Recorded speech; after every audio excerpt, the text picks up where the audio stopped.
आणि 3 ऑरेंजेस कमी झाले. हा, Ranjana wants to distribute 540 oranges in some among students. If the 30 students were more 3 oranges, each would get 3 oranges less. Find the number of the student. असं वाक्य. रंजनाला तिच्याकडे 540 oranges आहेत, ते वाटायचे काही विद्यार्थ्यांमध्ये. मग रंजना काय करते, वाटायला लागले ऑरेंजेस. ओके, जर 30 विद्यार्थी वाढले, 30 स्टुडंट वेअर मोर, 30 विद्यार्थी वाढले तर प्रत्येकाला 3 ऑरेंजेस कमी भेटतात. जर 30 विद्यार्थी वाढले तर 3 ऑरेंजेस कमी भेटतात. बरोबर आहे ना? समजा आता मी आता इथं ह्याला लाडू वाटतो बघा, आहे ना, कशाला, आषाढी एकादशी लाडू वाटपाच कार्यक्रम असते आपले, तर लाडू वाटतो त्यावेळेला आषाढी एकादशीला आपल्याकडे विठ्ठलाची मूर्तीची पूजा करतो आपण, ते वेगळा. पण लाडू वाटताना बघा, विद्यार्थी संख्या जर वाढली तर लाडू कमी भेटतात ना, आहे का नाही? म्हणजे इनवर्स प्रपोर्शन आहे का नाही? जर 30 स्टुडंट, ऐका इकडे बघा, लाडूचे नाही, इथं ऑरेंजेस सगळं नाही. जर 30 विद्यार्थी वाढले तर 3 ऑरेंजेस कमी भेटतात, असं गणित आहे. तर विद्यार्थी संख्या किती होती तुम्हाला माहिती का? नाही. सपोज करायचं, सपोज, थांबा नाही तर माझ्या पहिल्या, suppose number of the student बरोबर एक्स. किती विद्यार्थी आहेत? एक्स विद्यार्थी आपल्याकडे आहेत. आता मला सांगा रे, ऑरेंजेस किती आहेत? 540. आता इच वुड गेट, प्रत्येकाला किती भेटतात? आता ऐका, एकूण समजा 100 लाडू आहेत आणि 20 विद्यार्थी आहेत, तर प्रत्येकाला किती भेटतील रे? 100/20. करेक्ट आहे, म्हणजे 5 भेटतील. तुमच्याकडे ऑरेंजेस किती आहेत? 540. स्टुडंट किती आहेत? एक्स. तर 540/x प्रत्येकाला एवढे ऑरेंजेस या ठिकाणी आता सध्याला भेटतील. हा, आता काय झाले, 30 स्टुडंट वेअर मोर, 30 स्टुडंट्स वेअर मोर, 30 विद्यार्थी वाढले, विद्यार्थी संख्या किती झाली? x + 30 झाली. आता इच वुड गेट,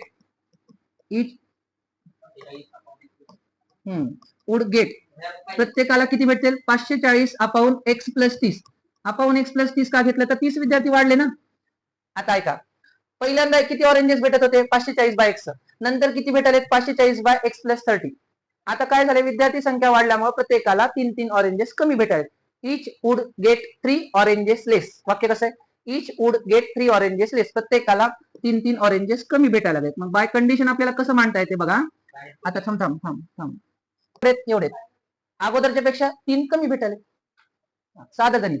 आता ह्याला इकडं आण, म्हणजे 540/x - 540/x + 30 = 3.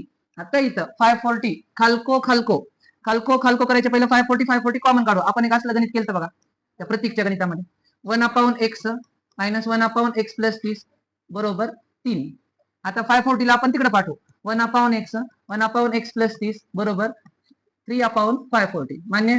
आता इथं खालको x × x + 30, तिरको x + 30 = 30 मायनस इथलं x बरोबर 3 × 3 3 × 3 1 उरला 2 उरले 3 8 24 0 ला 0 1/180 minus x + x get cancel 30 ला 30 upon x × x x² x × 30 30x 1/180 तिरको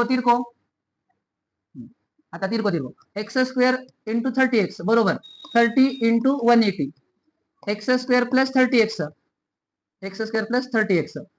मग बरोबर 18 × 54 5400. इकडे घ्या, x² + 30x प्लस मायनस 5400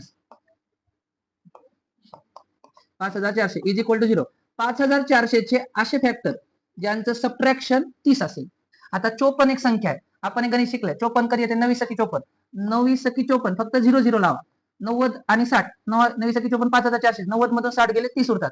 मधल्या चिन्ह पप्पाला, त्याच्या उलट पोराला. हे सांगतो मी. x² + 90x हे वाजू नका आईस्क्रीम 5400 बरोबर 0. 2 2 चे करायचे गट, x निघालं x + 90 आणि इथं -60 निघालं x + 90 तेच येते = 0. x + 90 एका ब्रॅकेटमध्ये, पुढच्या ब्रॅकेटमध्ये x - 60 = 0. राईट.